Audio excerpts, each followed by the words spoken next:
Olá, boa noite. Já Olá, deu gente, boa bem-vindos. noite. Finalmente, Voltamos. vai dar tudo certo. Gente, depois dessa sessão linda, assim, deixa eu me apresentar, né? Porque eu tô chegando aqui quase de surpresa, né? Depois da exibição desses filmes.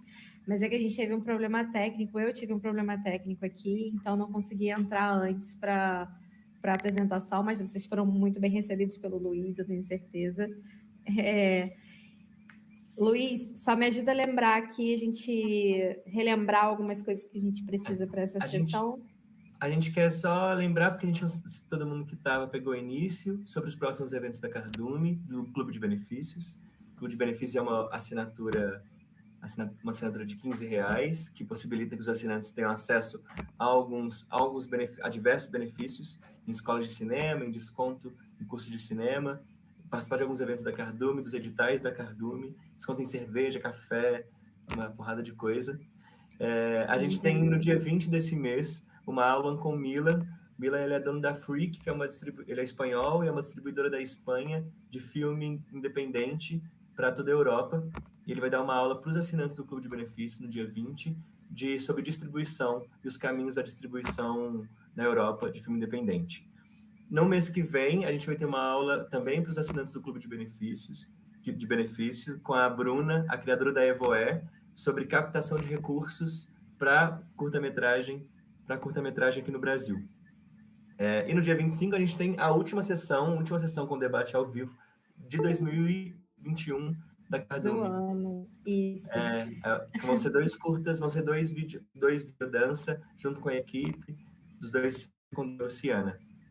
É Gente, isso. só lembrando assim que o clube de benefícios ele é muito bom, né? Porque traz todos esses presentes para a gente, né? Para os nossos assinantes, masterclasses, tudo um conteúdo super exclusivo assim para os nossos assinantes.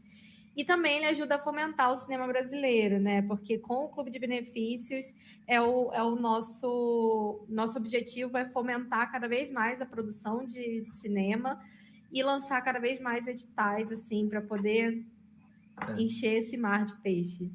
A assinatura ela permite que a gente possa fazer os editais, né? O edital que foi feito agora de 15 mil, mais 100 mil em parcerias de produção, ela acontece com o dinheiro das assinaturas.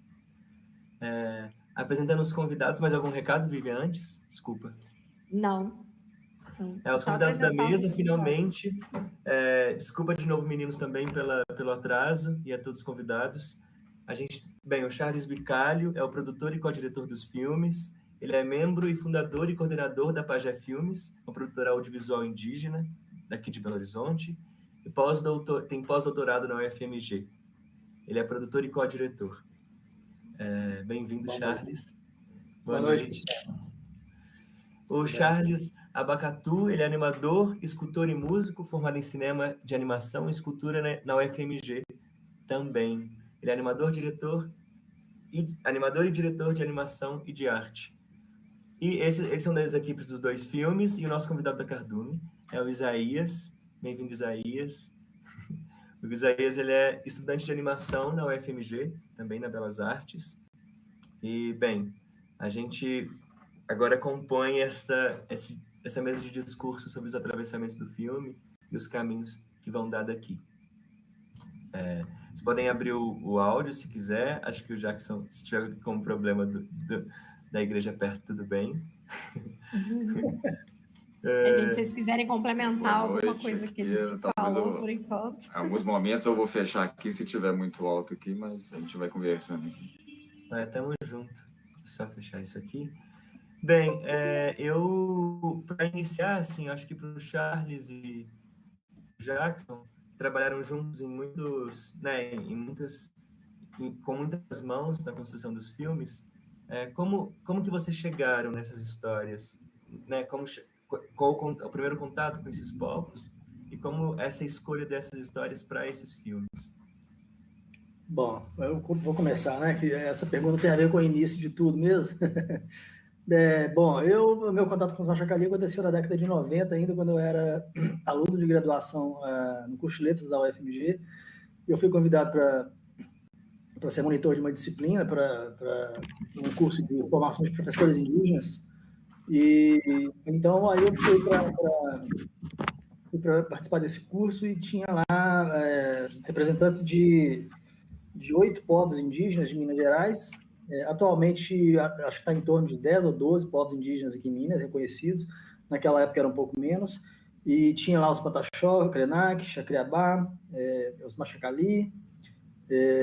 Mas os Machacali eram os únicos lá que... eles têm um diferencial, que eles falam a língua ainda, né? A língua Machacali ainda é falada. Eu tinha interesse, na época, em literatura, tradução, e esse curso lá tinha um propósito de publicar material didático para eles usarem nas escolas. Então a gente começou a produzir livros indígenas. E esses livros, a gente publicou mais de 10 livros, e a gente fez um trabalho de pesquisa em cima da literatura deles, e eles trouxeram os cantos, as narrativas tradicionais, e a gente começou a gravar aquilo, transcrever, depois traduzir, e depois eles ilustravam, e a gente fazia o projeto gráfico com eles também. Então a gente publicou, com os Machacali especificamente, uns 10 livros bilíngues. E essas histórias já estavam lá, nesses livros. E aí eu ficava pensando naquelas histórias ali em termos audiovisuais também. Eu já tinha interesse em filme, e ficava imaginando aquelas histórias. Aí, em 2007, depois já de 10 anos trabalhando com eles, eu fui convidado para coordenar um curso nesse mesmo projeto de formação de professores, e aí eu propus fazer oficina de audiovisual. O pessoal aceitou, e aí foi a primeira experiência. Em 2007, eu convidei outros professores e a gente fez um rodízio de oficinas de operação de câmera, treinamento de atores, história, roteirização. Eu mesmo dei a oficina de roteirização, e aí era uma turma de 70 alunos indígenas de 5 etnias diferentes, incluindo os Machacali. E aí a gente fez a dinâmica de escolher uma história, eles escolhiam a história, a gente roteirizava, depois filmava, e depois aí eu trouxe esse material para Belo Horizonte e editei. E a gente finalizou 4 filmes de curta-metragem. Isso foi em 2007. Em 2008, a gente teve a ideia de formar a Pajé Filmes, para continuar produzindo nessa linha aí de filmes indígenas. Foi assim que começou. Então, essas histórias dos 2 filmes aí, elas já estão publicadas em livros de autoria indígena, e ilustradas também. Então, é um processo de tradução, né? De tradução desde a tradição oral deles, até chegar aí na modernidade do filme digital. Sim. E o Jackson, eu acho que em um determinado período, o Jackson apareceu, ele manifestou interesse no nosso trabalho. Eu também já conheci o trabalho dele. Eu vi uma entrevista dele, na verdade, na televisão. Ele estava lançando um filme dele de temática indígena. Como é que chama o filme agora? Esqueci, mas ele vai falar. E aí ele me escreveu um e-mail, e na mesma época eu vi essa entrevista dele na televisão. Aí eu contactei ele e a gente fez a parceria.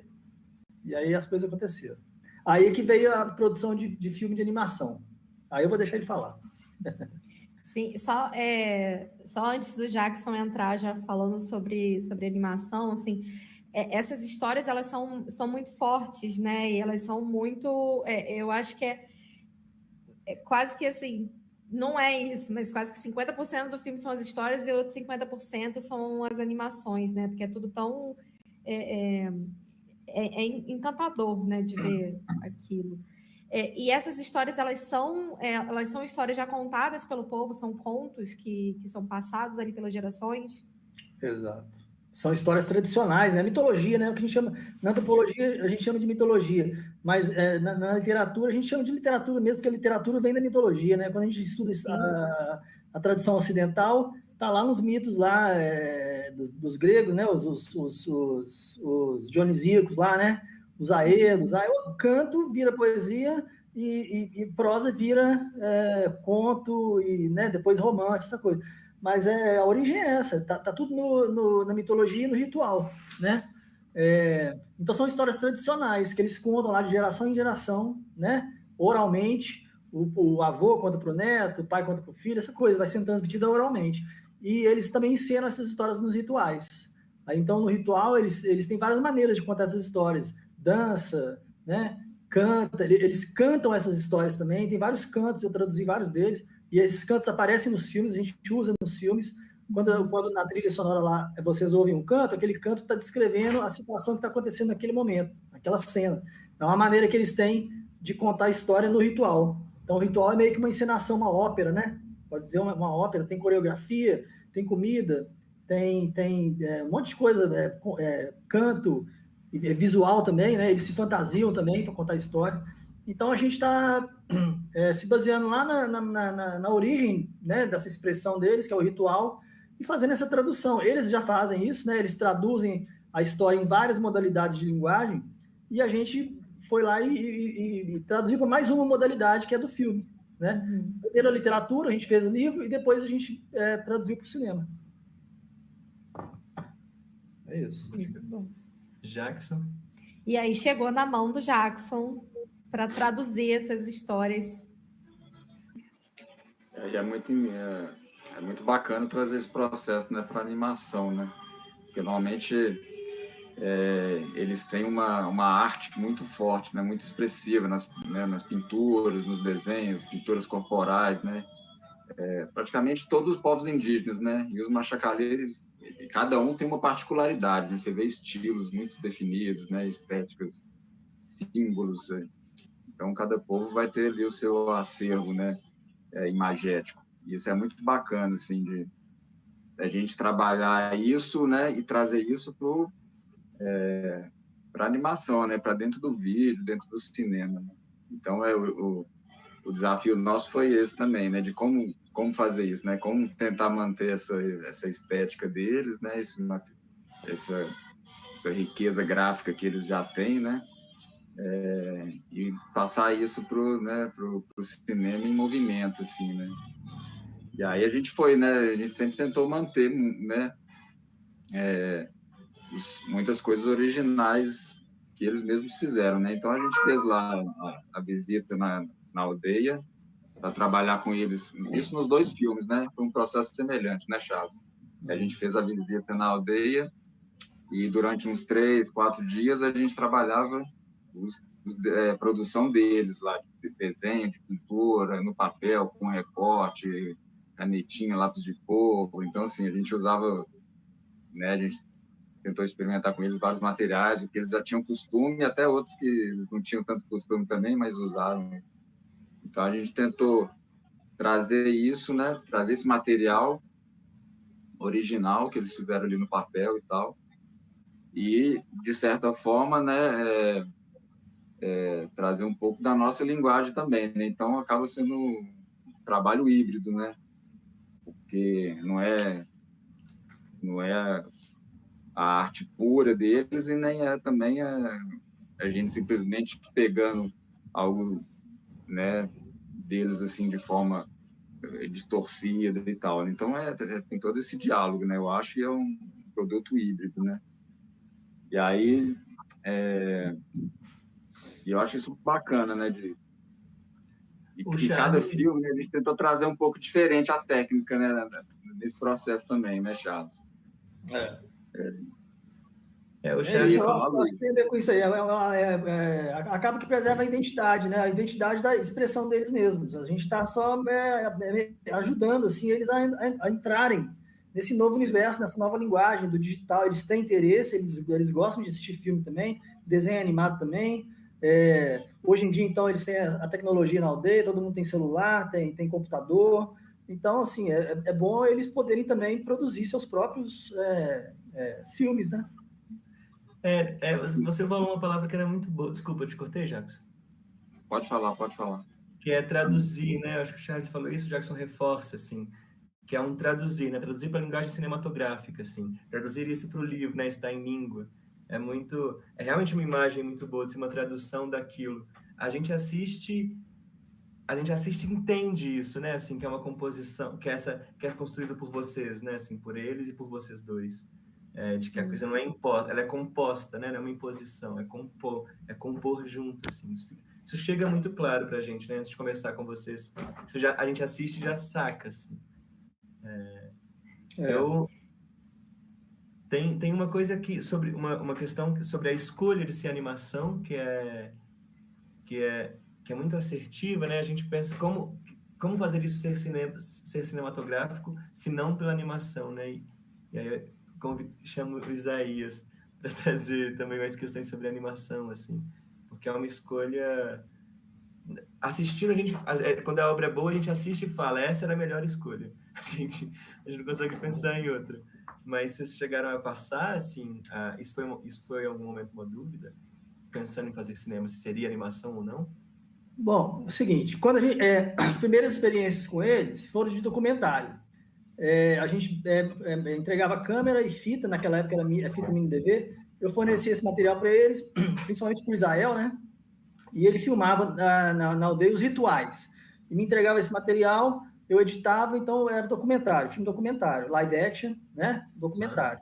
Beleza, é uma maneira formidável de fazer um registro, de criar um filme, né? Os elementos estão ali, narrativa, etc., imagem, trilha sonora. Agora, no caso da história do Conan Tchekhar e Matanã, por exemplo, e outros, como a Vivian mencionou, são roteiros interessantes, né? São histórias muito interessantes, narrativas, enredos muito diferentes, fora do padrão, né? Histórias muito originais. E essas histórias, elas não, o ritual tem uma maneira, tem uma dinâmica lá que não dá para representar certas nuances dessas histórias. E a gente tinha interesse de contar essas histórias, porque elas têm situações, cenários interessantes, personagens, né? Ações muito interessantes. Personagens lá que são espíritos, têm superpoderes, coisas muito interessantes. E aí fica difícil mostrar isso numa live action, num documentário ou num filme ritual, como eles costumavam fazer. Então, e também, assim, a gente já tinha feito vários documentários e a gente queria experimentar com outras linguagens, por que não, né? E aí havia um interesse eu sempre gostei muito de animação, e aí o Jacques apareceu também. O Jacques apareceu por volta de 2011, né? Acho que é por aí, né, Jacques? Ele finalizou uns documentários para a gente, criamos a arte gráfica de 2 filmes, né? A gente fez uma parceria. E aí ele é especialista em animação, aí a gente conversou e pronto, foi mão na roda, né? A gente queria experimentar. Tinha essas histórias lá, que já tinham, inclusive, sido ilustradas, e já estavam publicadas no livro. E aí o Jacques era o que faltava para a gente pegar a linguagem da animação e começar a fazer. Né, Jacques? Jacques, pode falar aí.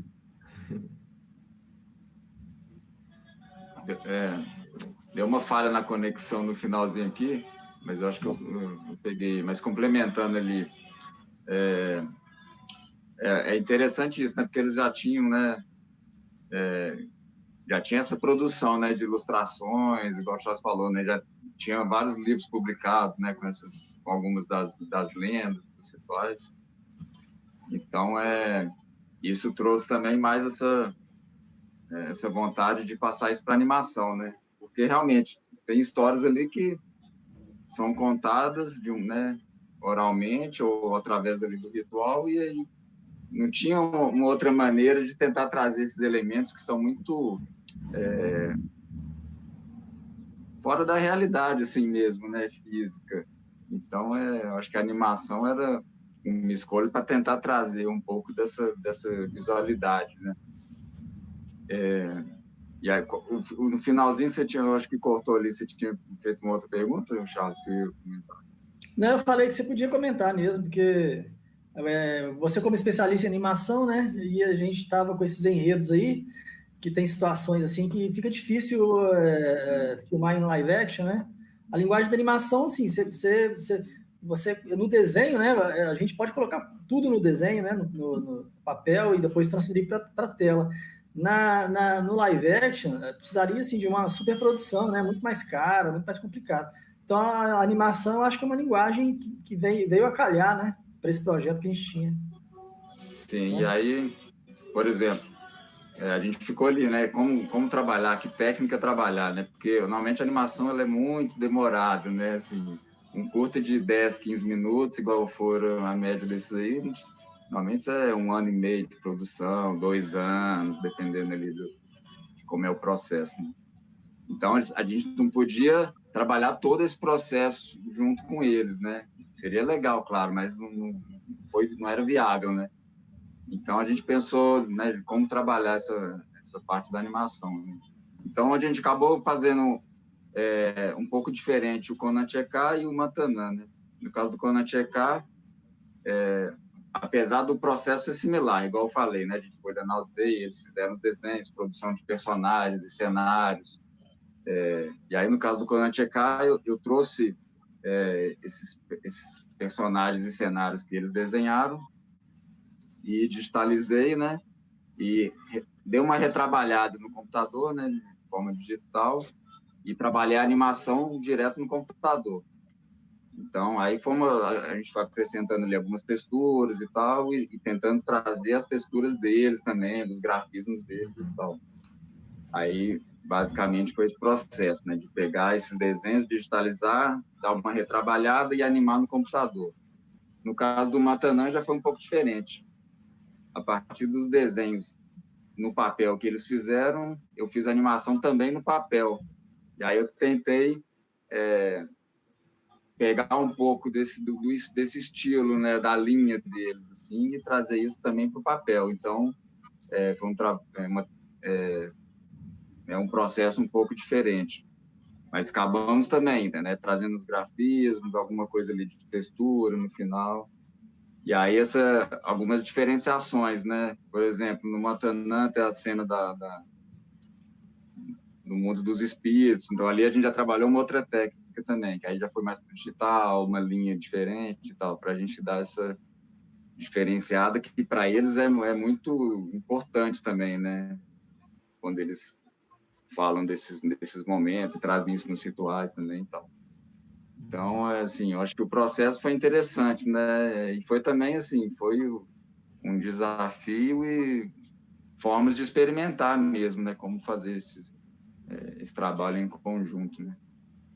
Esse tema, eu acho que é importante a gente ter uma mesa para falar de animação, né? Assim, isso é assumindo a culpa também, né? De como a animação está pouco no discurso, né? A gente está pouco no debate, assim, para a gente falando que a gente sente, né? Muito estrangeiro.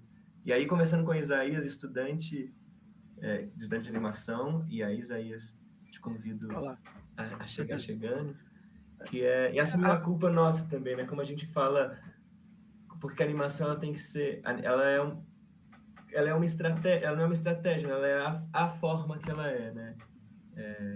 E isso é uma escolha, isso não precisa ser uma escolha. No filme fica muito claro como isso é muito bem contado desse jeito, né? Acho que reforçamos que é um jeito de como tá bom, né?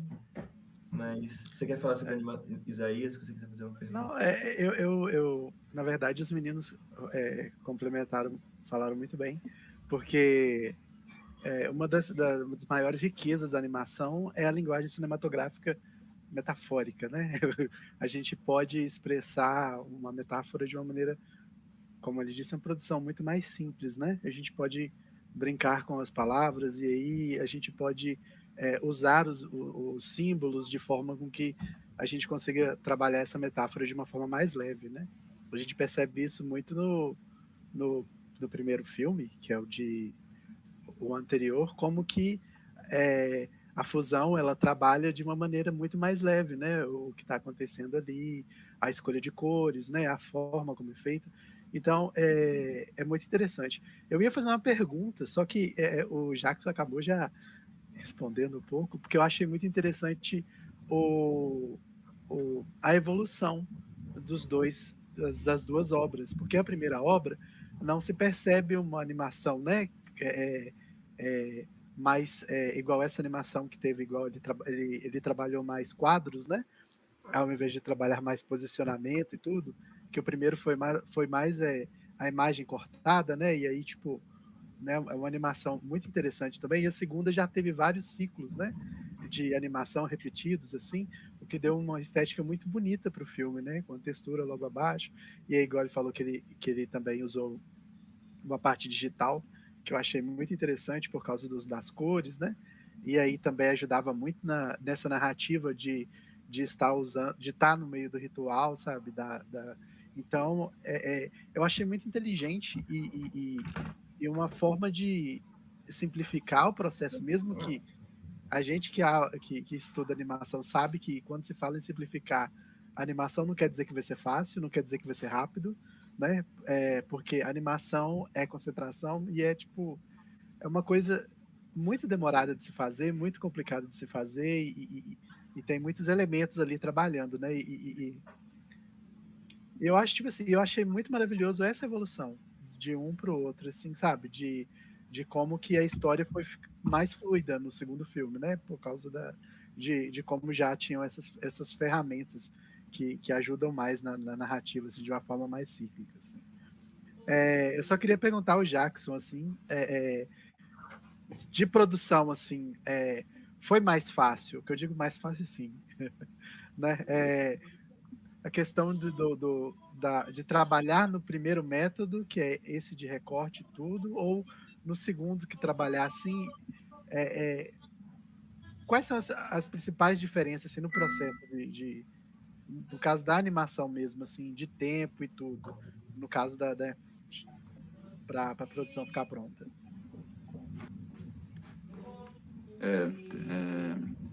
É como você falou, né, também.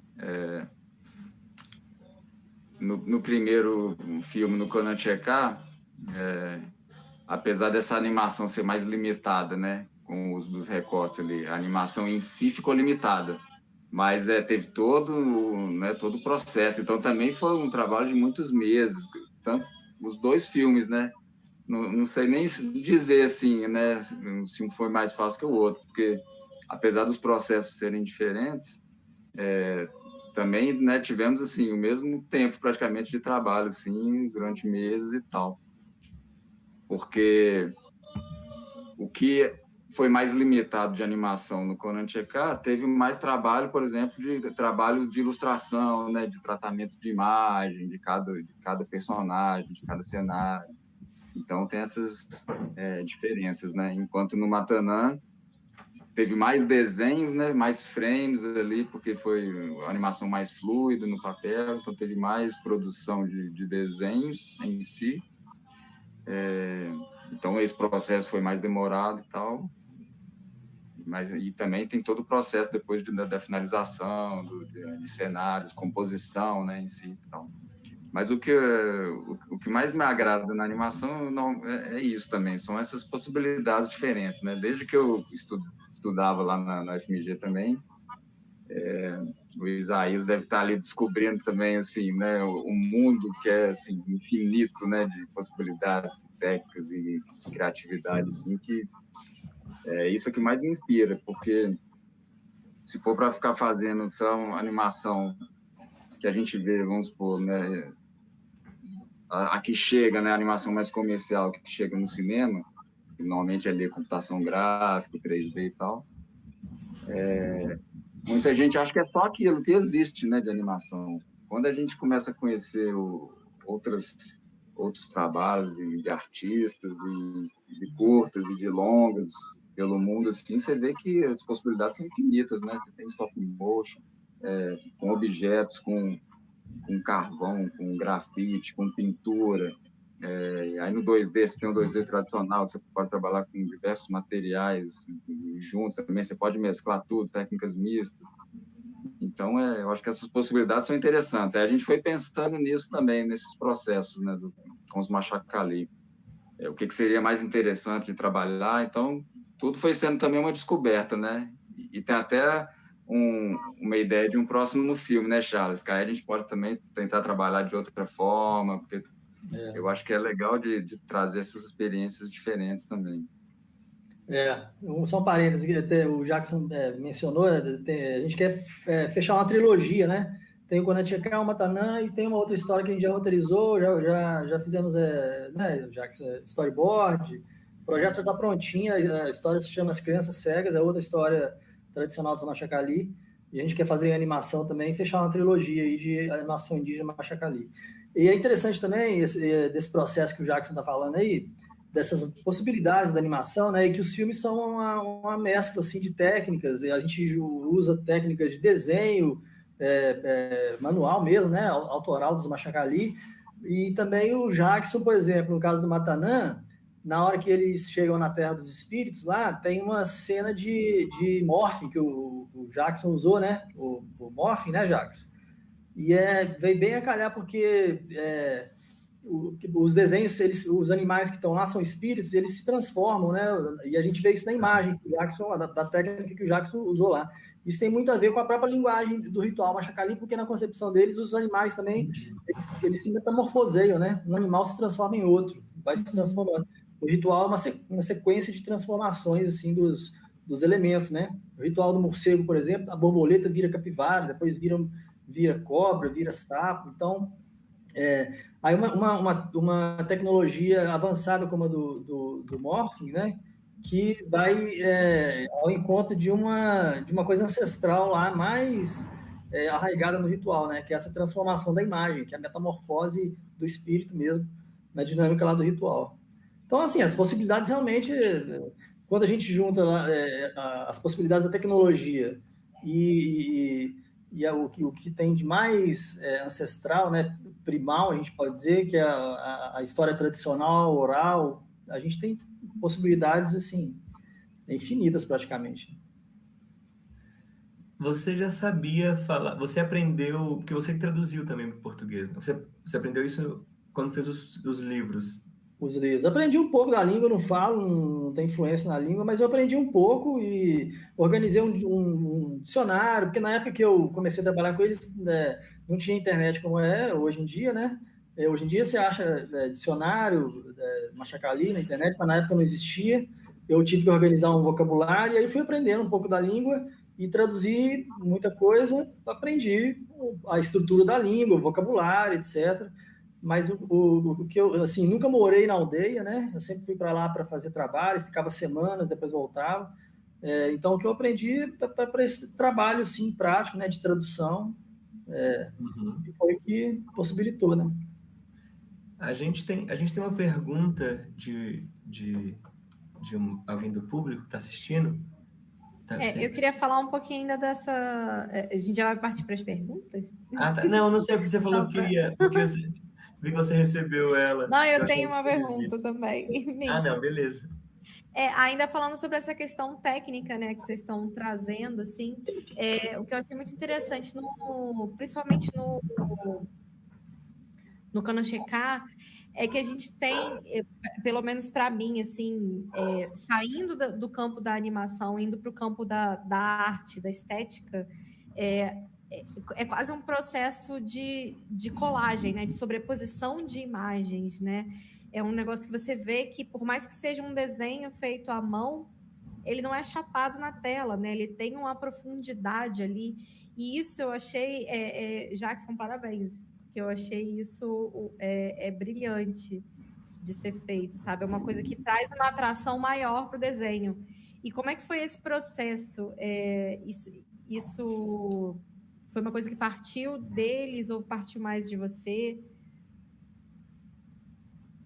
Foi meio que uma mistura também, né? Porque como eles produziram ali, que era uma leva de desenhos ali, normalmente ilustrando cada cena, né, do filme.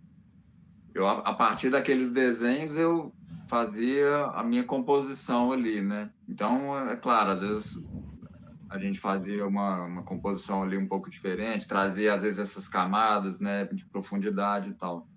Mas muita coisa já estava também nos desenhos deles, assim, né? Que era muito interessante, assim, como eles representavam aquelas cenas. Então, algumas cenas eles traziam e para a gente, assim, as imagens também. Na primeira vez que a gente escutava, né, a história, a lenda, a gente ficava imaginando assim, como é que a gente vai ilustrar isso, né? Aí a gente passava para eles, né? Como é que vocês vão ilustrar? Ilustre isso aí. Aí a gente via, tá, entendemos mais ou menos como é que eles davam a imagem de certas partes das histórias, né? Então, isso foi muito interessante, assim, de ver dessa visão deles, né? A composição deles de cada cena, e aí depois retransformando isso, né? Na nossa composição, assim. Né? Então, acaba que é uma mistura mesmo, né? Dessa parte de composição, assim, das cenas. Só uma perguntinha. Você, eu não percebi direito nos créditos. Você, Jackson, você trabalhou fez animação e também fez a pós, no caso da composição e tudo? Sim. Tipo, recorte, composição, Foi. texturizou, formou tudo. Teve alguns parceiros que ajudaram também, igual no Mataná, teve outros 2 animadores, principalmente na parte ali do mundo dos espíritos. Mas aí toda essa parte, normalmente a maior parte da animação e essa finalização de imagem também eu fiz, assim, esse tratamento de uma correção ali, uma correção de cor não, né? Um tratamento de cor ali, alguns efeitos, né? Que às vezes a gente colocava. No Conan Checkup você fez até a finalização de áudio, né, Jacques? Também. Também, né? Que ganhou o prêmio, inclusive, de trilha sonora. A gente, adiantando uma coisa, a gente quer muito na Cardume terceiro, esse das crianças cegas. Depois que isso gravar e rodar muito festival. Com certeza. Torce aí para a gente conseguir aprovar no edital, aprovar o projeto no edital e conseguir a patrocínio. Vai, que a gente puder fazer, a gente ajuda mesmo. A gente fechar essa trilogia. Tem uma... Pergunta, essa do Álvaro Seixas? Pode, pode falar dela, do Álvaro. Eu ia falar... Pode ler. Não, pode ler a sua. Pode ler a sua. É porque rodou muito festival agora infantil, né, online, assim, os filmes recentes. E aí esse pensamento, eu acho que tem uma estratégia que funciona muito do filme, que ele talvez também seria animação, é que ele consegue abranger muitos os públicos, né? Assim, ele consegue facilmente estar numa mostra infantil, porque é uma linguagem que chega a eles, e participou de mostras de filmes, né? Como é que diz? Não infantis, não sei, de filmes. Mas isso foi uma estratégia, isso foi uma escolha que aconteceu, que vocês viram depois que aconteceu. Depois de pronto, ou foi pensado, assim, como esse público, o circuito de onde o filme passou? Eu já conjeturava isso, porque, por exemplo, assim, igual você falou, a animação ela tem essa abrangência, né? Criança vai gostar e tal.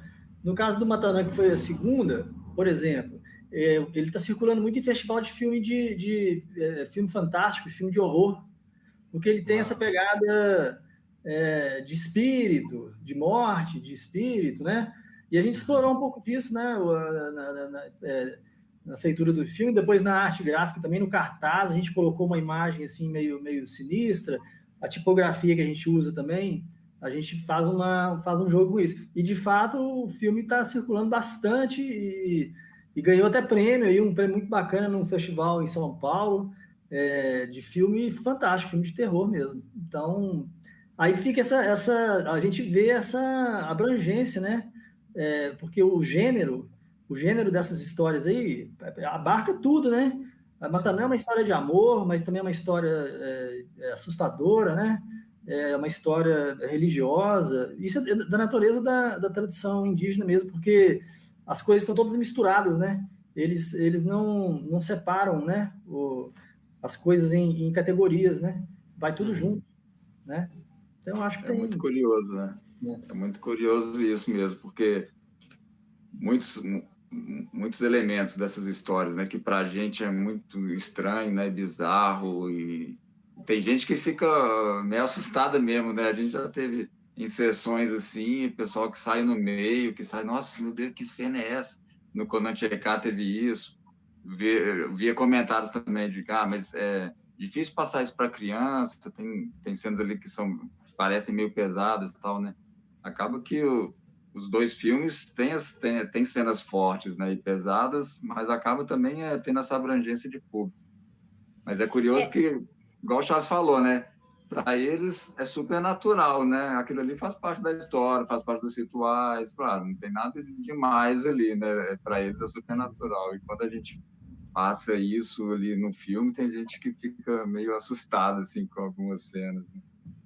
É muito a questão da alegoria, né? Do mito mesmo, que a gente acaba-se que a nossa cultura perdeu a capacidade de passar essas mitologias, né, essas alegorias, essas parábolas, e a gente perde um pouco essa sensibilidade de lidar com o impossível, o improvável e até o mágico, né?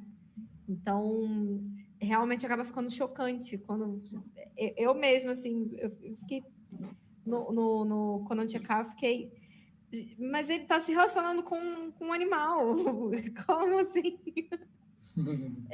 Aí depois você para e pensa, não, mas isso é um universo mágico. É simbólico, né? É simbólico.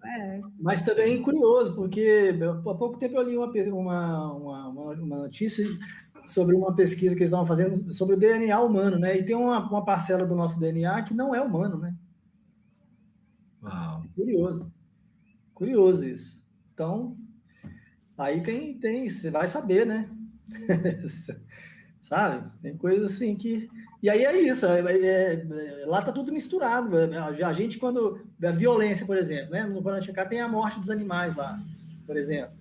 Aí a nossa cultura censura, né? Censura. Muita coisa. Segrega, né? Discrimina. Então, assim, se você quiser ver violência, você vai assistir um filme mais, né? Que aborde isso. Tem filmes... tem nichos, né? Tem o nicho do terror, nicho de filme romântico, filme não sei o quê, né? Filme de tudo que você quiser. De sexo, né? Filme de sexo tem também. Mas tudo separado, né? Ali não. Ali tá tudo amalgamado, né? Nossa, é isso. É isso então, assim, que é esse estranhamento que causa, né? A gente é muito estrangeiro assistindo essa história. E a gente chega com essa sutileza, né? Com esse deslize que ela faz, assim, com essas voltas, que acho que a gente é muito mal acostumado mesmo, né? Essas narrativas, uma que segmentadas e criadas de nojo, né? Isso aqui pode, isso não pode, muito conservador. Porque, por exemplo, a gente sabe que mesmo nas nossas histórias tradicionais europeias, Chapeuzinho Vermelho, né? Não sei o quê, na origem elas são super violentas, né? As versões originais tinha de tudo. Matança, incesto, escambau. Só que isso foi sendo transformado. Exatamente. É muito cultural, né, mesmo. Isso você vê no mundo todo, né? Não só povos indígenas, né? Mas você vê diferenças muito marcantes culturais mesmo. Um povo que está mais acostumado com violência, ou igual essas questões ali de rituais, né? Até hoje tem rituais ali que são muito chocantes, né? Assim, em vários outros países, outros lugares, que para eles são supernatural, né? E por de fora não é. Então ao mesmo passo que as maiores bilheterias são de filmes de heróis que são repletos de violência, que são repletos de histórias que são fantasiosas, de coisas que a gente não tem, dificilmente vai ter no nosso cotidiano, sabe? Pois é, interessante isso aí, porque esses personagens que você conhece nos filmes dos Machacali, de certa maneira, eles são super-heróis deles, né? Exatamente. Os grandes padrões, assim, porque os Machacali, eles têm o ideal lá na religião deles, que eles, após a morte, eles vão se transformar num espírito desses, né? E esses espíritos, eles têm superpoder lá. Os espíritos femininos lá na história da Matanã, elas soltam chamas pelas axilas, eles se transformam em animais. Então, assim, de certa maneira, o Homem-Aranha, a Mulher-Gato, né, o Homem-Morcego, eles estão ali. É o totemismo, né? Na antropologia, é o que a gente chama de totemismo, né? É o ser humano se espelhar ou tomar como inspiração, né, uma característica de um animal e se reconhecer naquilo, né? Procurar, de certa maneira, imitar ou coisas desse tipo, né? Então, assim, todos os elementos da cultura de massa, né, moderna, a gente pode ver ali. É uma questão de explorar, né, e separando esses elementos, né, e explorar esses elementos. Mas, assim, é uma riqueza cultural como qualquer outra, né? Até essa coisa da jornada ali. Não chega a ser a jornada do herói tradicional, né? Mas tem essa repetição, né? De supera um obstáculo, aí supera outro, né? Acaba que no Matan tem A coisa, viagem. né? Vem um enxame, tem o tronco do rio, os morcegos. Aí na terceira passa, né? Para o mundo dos espíritos. Tem umas coisas A também própria, que tem em várias culturas, né? a própria trajetória, né, Jacques, de ir à Terra dos Espíritos, né? Isso é um tema universal, né? Homero, né? Tem a descida do Ulisses no Hades, né? Você pega Zé do Caixão, por exemplo, que vai no inferno também, né? O filme é preto e branco, ele vai no inferno, o filme fica colorido. Isso é um tema Dante, né? Divina Comédia. São temas, né, universais aí. A narrativa não teve também, nenhuma... né? Hã? Não, desculpa, Isaías, pode falar. Eu só ia perguntar, é porque me deu uma dúvida aí. Pelo fato de serem literaturas um pouco diferentes, né? A forma de contar a história ela é diferente. Houve algum tipo de mudança que vocês fizeram? Alguma coisa que vocês fizeram, tipo, para a história ficar um pouquinho mais dentro da linguagem cinematográfica? Algum atalho? Alguma coisinha para poder... Porque eu imagino que talvez... Eu acho que o principal foi a questão da língua, né? Para poder trabalhar a história ou não? Ou foi tranquilo transformar isso em audiovisual? Ou teve que trabalhar a narrativa um pouco para que ela ficasse um pouco mais de acordo com os parâmetros assim do cinema? Quer falar, Jacques? Eu acho que tem uma questão aí boa. Quer falar? Sim, eu vou começar aqui, depois você complementa aí também, porque a gente ficava... Normalmente a gente pegava um áudio, né, daquela história sendo falada, né? A gente tinha esse áudio inicial, né? Que normalmente eu era o pajé, eu era o Isael lá também que fazia essa narração da história. Aí a partir dela, né, o roteiro era criado. E aí a gente sempre às vezes a gente voltava na história, né, no argumento geral da história. Mas e essa parte aqui, as cenas mais importantes, a gente meio que tentava, mas normalmente junto com eles, né, Charles? A gente tentava ver assim, quais os elementos ali que são essenciais, o que não pode faltar, qual que é o contexto ali. Porque a história ela é contada diferente, né, entre eles, assim, em algumas vezes. Então, às vezes o pessoal contava a história uma primeira vez, aí na segunda vez, mas mudou aquele elemento ali, né? Então, às vezes tem isso também, às vezes pequenos detalhes. No caso da Matanã, né, tem versão que a cobra está no pescoço do cara, tem versão que ela está no ombro. Aí você via isso nos desenhos também. Então, assim, às vezes detalhes pequenos e às vezes detalhes que mudavam, né, também, assim, outras coisas da história. Então, normalmente a gente ia construindo, mas assim, a gente tentava ver, né, o que era o essencial daquela história ali e tentava manter o máximo que desse, né, na nossa linguagem também audiovisual.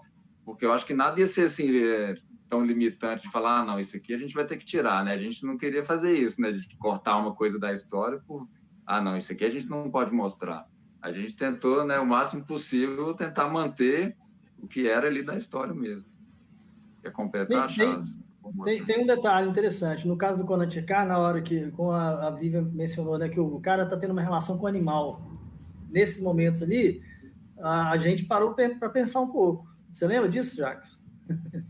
E aí a gente ficou, bom, como é que nós vamos fazer isso aqui? Como é que a gente vai abordar, né, visualmente? E o Jackson veio com uma solução genial que, assim, aí aquela história, a questão, o problema, ou a questão, né, te coloca tem que tomar uma decisão, né? E aí acaba que a solução se torna até melhor do que qualquer outra possibilidade. Porque o Jackson veio com aquelas mandalas ali e criou aquele cenário de ritual, né, com as chamas e a mandala. E assim, para mim não teria solução melhor do que isso, né? Muito mais. Esse talvez foi o ponto, né? Talvez foi o Simbólico, ponto mais marcante nisso que o Isaías perguntou. Mas é isso, né? Como mostrar, né? Porque não que a gente alterou, né, o teor do que era a história. É simplesmente uma forma de mostrar, de representar. Porque ia ficar, às vezes ia ficar tosco, ia ficar feio, né? Dependendo do que de Mas como porque, olha só, mostrar isso. por exemplo, os Machacali, eles são mesmo recatados. Eles são recatados. Eles são bastante reservados em questões de exposição de órgão genital e relações, sabe? Eles são bastante recatados. Nessa experiência que eu tenho com eles, assim, eu pude perceber isso. Então, eu acho que combina também, né? É aquele caso, às vezes sugerir é melhor do que você explicitar, né? Então, são soluções assim que como é que se diz? Tem a ver com a nossa cultura e tem a ver com a cultura deles também, né? Responde a demanda dos dois lados. Sim. E aí, visualmente, ficou fantástico. Então, e são os momentos assim que o filme se torna é um conceito com o qual a gente trabalha, que é de filme ritual, né? A gente quer trazer elementos ritualísticos para o filme. Então, no Conan tem esses momentos lá da cópula com o animal que a imagem se transforma assim, num cenário ritualístico, né? Aquela mandala com a música e tal. É um outro tipo de linguagem. No Matanã também tem o ritual, quando o Jackson também pega e cria um solo, né? É praticamente um solo, assim, audiovisual que o Jackson criou, dos personagens fazendo uma performance, performando assim no ritual. Então, acho interessante isso. São soluções interessantes. E que traz outra característica também, né? Porque é uma imagem, parece uma imagem fluorescente ali, né? É um ritual mesmo, vira ali um...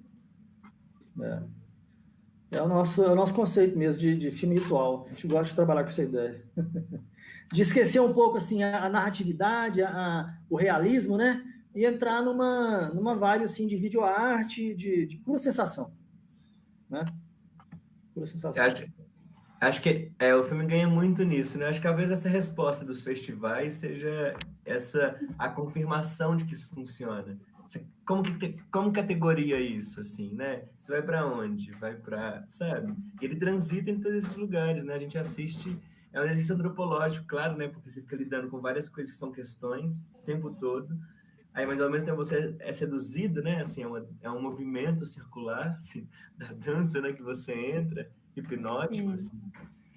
São muitas cartadas que funcionam, né? Como para o espectador isso funciona, assim, provoca muitas coisas.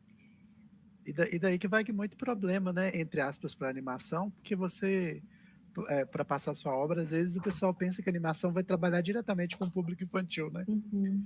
Então, eu fui numa mostra e os filmes infantis eram muito bons. Inclusive, tinham filmes que não eram infantis.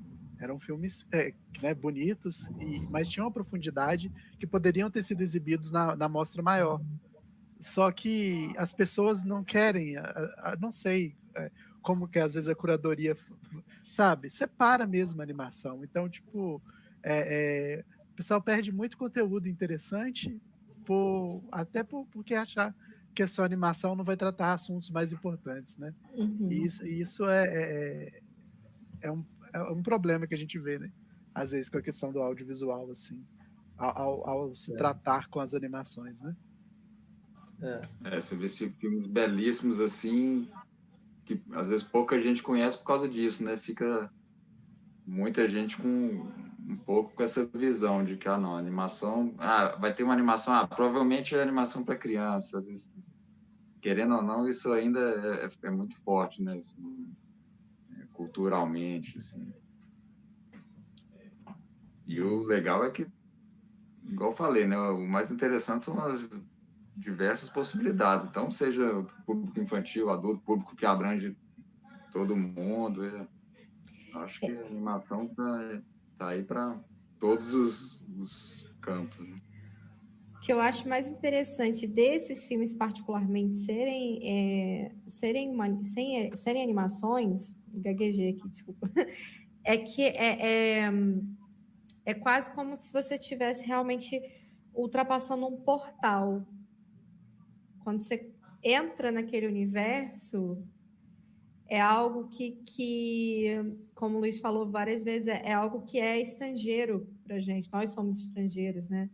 Então, ali você está ultrapassando um portal ali onde tudo é possível, onde você tem que entrar naquele universo ali e entender como é aquilo porque não é o que a gente vive no nosso cotidiano, é outra coisa. E isso foi brilhante de vocês terem optado por ser animação. Eu acho que tem isso aí mesmo. Animação, você é o reino da imaginação, né? Da imaginação. Exatamente. Imaginação é que manda. Você vai topando os acordos, né? Sem duvidar. Eu acho que isso é uma coisa que a gente faz muito, talvez, em filme, em live action, né? Assim, a gente tá muito preciosista de naturalismo, também com essa fritação em cima da gente que só pode ser naturalismo, só pode ser realismo. A gente quer uma coisa de assumir os acordos, né? Você vai comprando os acordos, assim. Você fala, sim, é possível, né? Assim, é uma coisa que a gente é muito resistente, por exemplo, quando a gente duvida do quão realista aquilo é, né? Quando a gente está vendo um filme live action.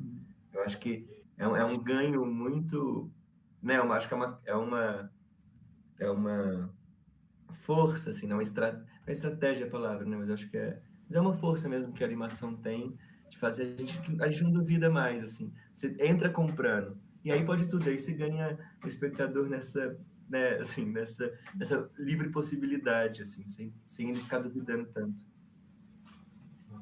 E é legal essa definição que o Charles falou ali também, do filme ritual, né? Essa coisa que é parte ali do que existe mesmo, né?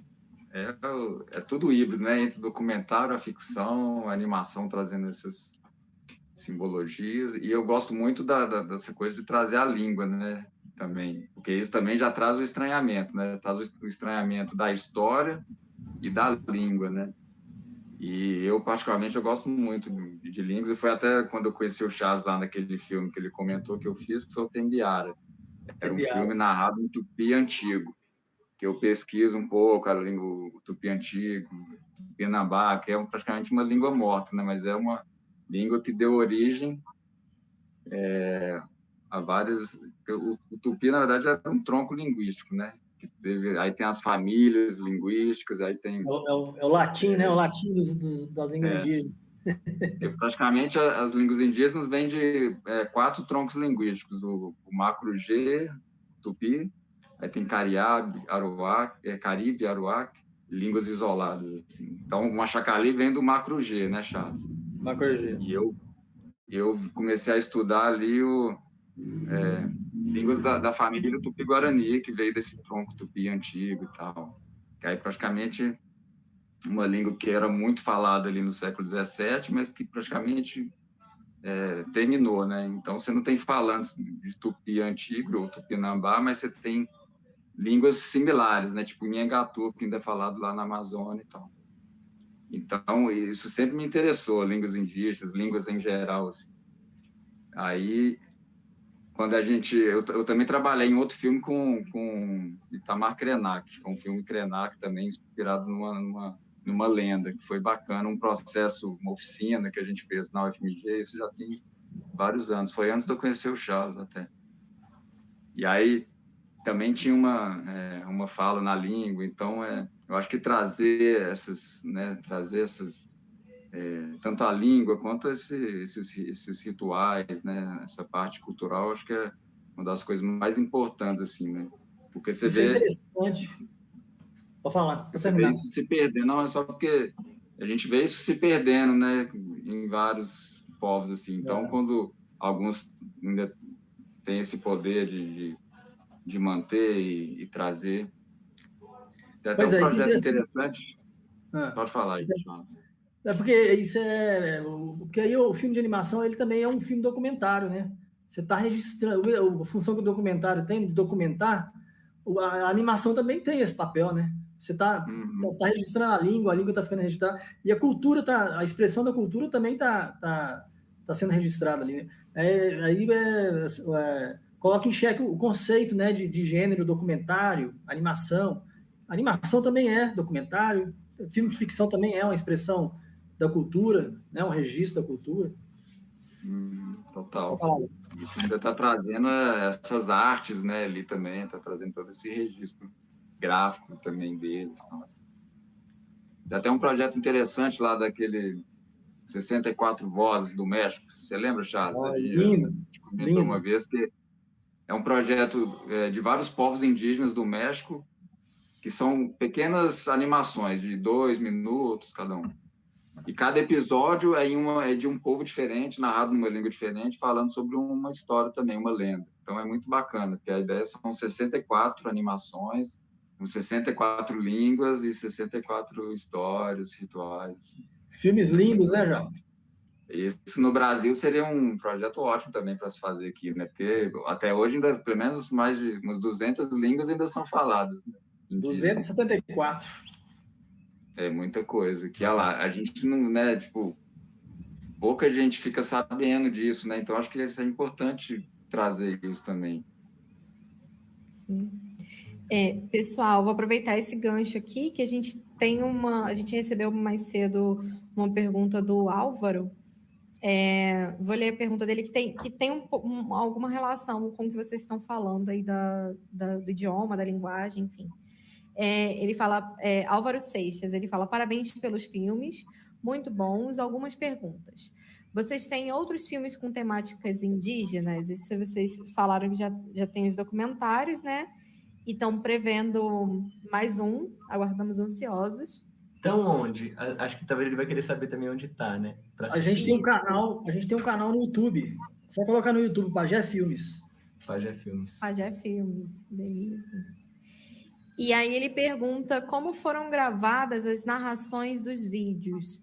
Foram pessoas dos próprios povos que fizeram os atores de voz? Sim. A gente grava uma versão... tradicionalmente, os pajés e as pajés também, né? São os grandes contadores de história. As pessoas mais velhas, né? Como em qualquer cultura. Tem memória, né? E tal. Então, a gente grava com eles. No caso desses dois aí, do Conochecá e do Matanã, foi com o pajé Totó, da Aldeia Verde, lá em Ladainha. A gente grava ele contando a história na língua machacali. E, assim, a contação de história é sempre uma coisa, né? Coletiva, com muita gente perto. E as pessoas, os amigos, os parentes, ajudam a pessoa a lembrar, né?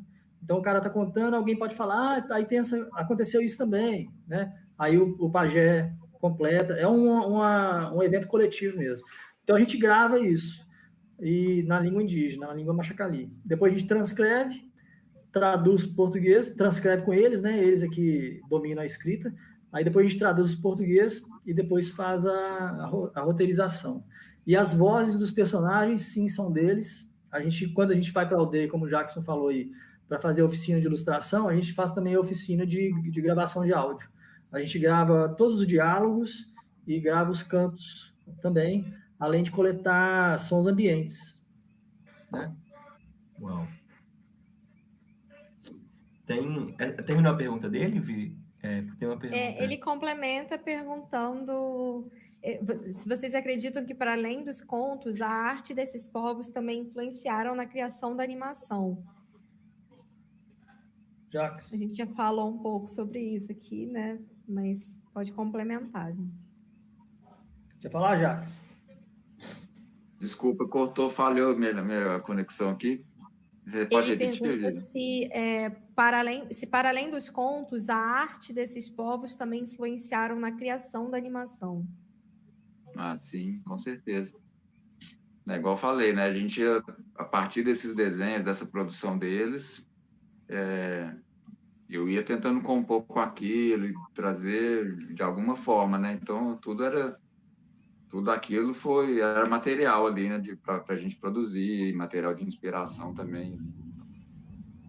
Os grafismos, né, que aparecem lá, aquilo é tradicional. Você vai na aldeia, tem aquilo desenhado nos postes sagrados. Aqueles quadrados vermelhos com pintinhas, aquilo tudo linguagem do ritual. E aí a gente manteve essa identidade. A gente faz questão, né? E até algumas casas da aldeia, né? Tudo ali também, aquela visualidade da aldeia. A gente observava ali e tentava trazer um pouco daquilo, dos materiais, das cores. Né? A gente tem uma pergunta da Luciana Pimentel, que é sobre qual a diferença de diretor de animação e diretor de animação e direção do filme. Boa. Bom, no caso aqui, tem a direção geral, né? A coordenação geral, E no caso, eu não domino a técnica da animação. Então, o Jackson, que é o mestre dessa área. Então, ele faz a direção de animação. O processo de animação, ele dirige.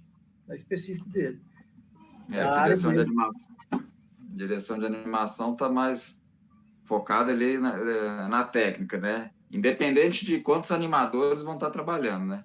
O diretor de animação está responsável ali por como que vai ser a composição dessas cenas, a animação em relação à técnica, no papel, 2D, tem stop motion, como vai ser a realização. E aí, né, se tiver uma equipe ali, quantas pessoas estiver trabalhando ali, tal pessoa vai animar tal cena, ou vai animar tal personagem, aí essa parte técnica da animação em si, né? Enquanto a direção do curta, né, vai avaliar, vai chegar num consenso com o diretor de animação, vamos trabalhar nessa técnica aqui e tal, tem essa estética e tal, beleza? Só que o diretor tem mais um monte de outras coisas também para preocupar, né? O áudio, ele vai conversar lá com quem está responsável pelo áudio, a parte da montagem, que acabou que a gente meio que também foi fazendo junto, né, Charles? Aí toda a parte, outras questões gerais do curto, o diretor vai estar ali avaliando. O Jackson, por exemplo, ia trazendo, né, à medida que ele ia desenvolvendo o trabalho na pós-produção, ele ia me trazendo fragmentos. Aí eu ia conferindo, a gente ia discutindo detalhes, mexendo na edição, né, na montagem, deixa mais espaço aqui, tira dali, etc. A gente vai dialogando, né? Vai encontrando a solução para cada questão. E no nosso caso é uma equipe muito reduzida, né? Assim, porque você vê em filmes maiores, em longas e tal, você vai ter uma equipe gigante. Então, você vai ter, dentro do setor de animação, uma equipe grande, dentro do setor de áudio, uma outra equipe, setor de finalização vai ser uma outra equipe. No nosso caso, a equipe era bem pequena, né? Então, era fácil, muita gente fazendo várias funções e a gente fazendo esse bate-bola, igual o Charles falou aí. E tem também a questão da codireção, né? Que eu codirijo. Né? No caso das animações aí, o Konantekar eu codirigi com o Israel e o Matanã eu codirigi com a Shawara. Então, assim, quando eles vêm aqui na cidade, no período de pós-produção, eles passam aqui em casa, a gente mostra o que está pronto, eles assistem e dão opinião, muda isso, muda aquilo, etc. Ou então eu mando para eles através do WhatsApp, eu mando os fragmentos para eles assistirem lá e me dar um retorno também. Né? Então, por exemplo, a questão das vozes dos personagens, no caso do Konantekar, quando o Israel veio aqui em casa uma vez, na pós-produção, ele viu que a gente tinha colocado as vozes ao natural. Então, dava para reconhecer a voz dele, a voz da esposa dele, da Sueli. Ele falou com a gente, não pode reconhecer minha voz, não. As crianças não podem reconhecer minha voz, não. Não pode ser voz minha, porque é voz do espírito, isso é espírito. Então, nós colocamos camadas, né, no áudio das vozes, para não se reconhecer mais a voz dele, porque é voz de espírito. Vocês fizeram um casting das vozes, assim? Como é que foi essa escolha das vozes? Como é que isso é uma coisa muito espontânea, a gente conversa com eles lá e tal, e eles se manifestam. Eu faço a voz do fulano, eu faço a voz do outro, tá? Eles se manifestam.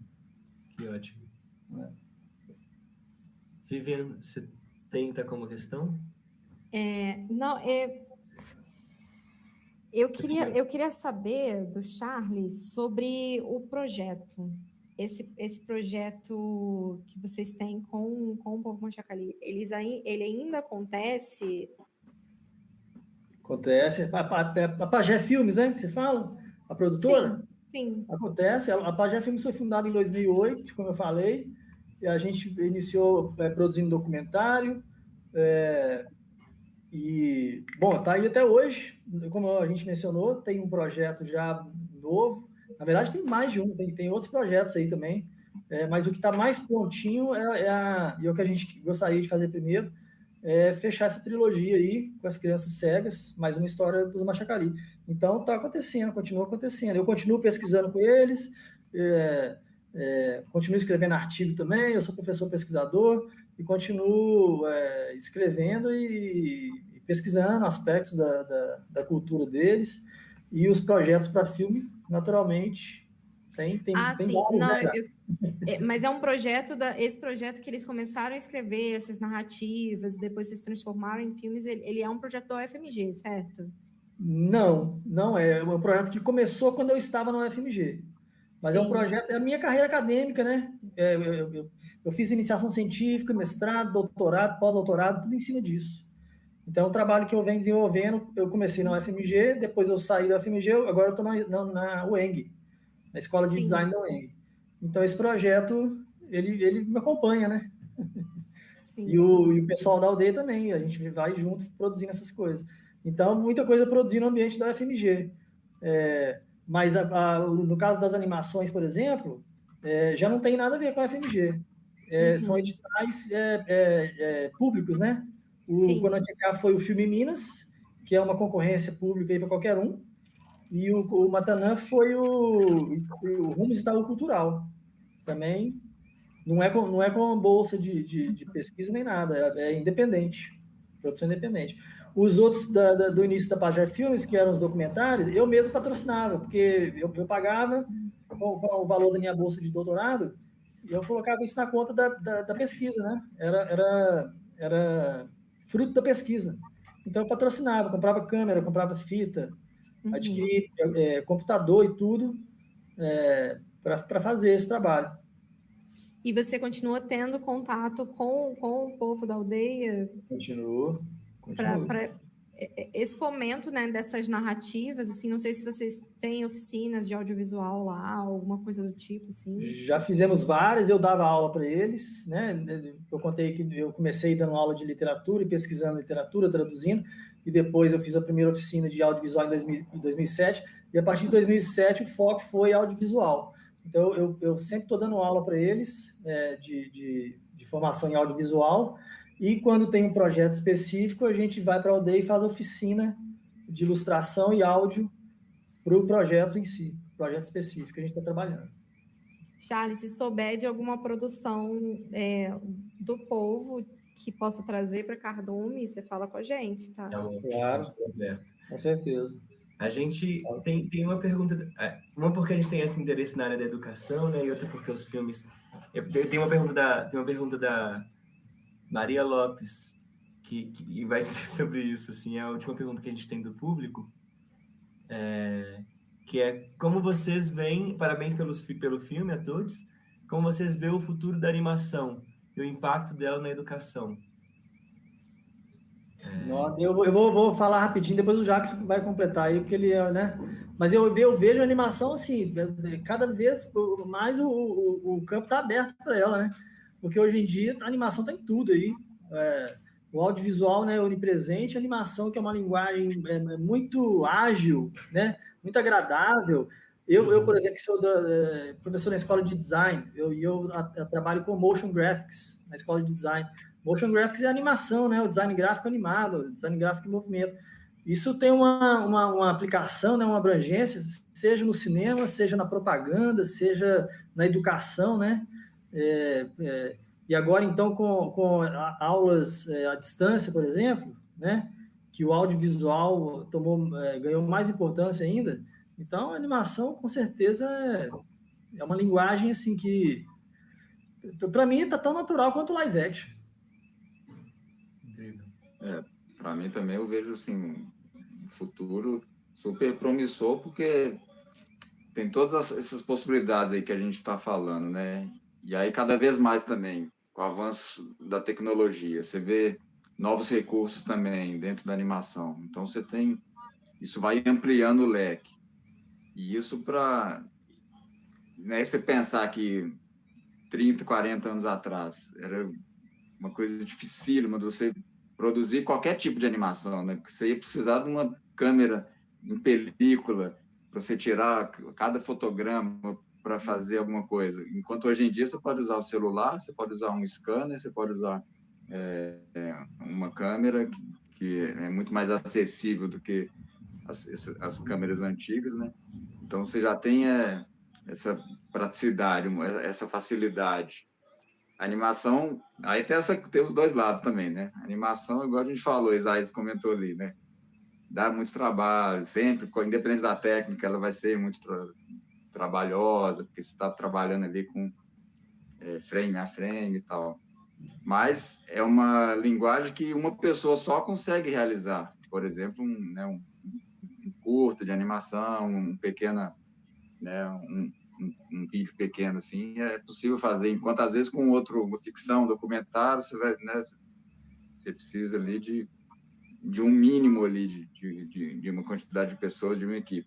Aí é claro, né? Você vai ter a animação de uma pessoa que vai ser restrita, ou pode ser um trabalho magnífico, mas ele vai ser demorado.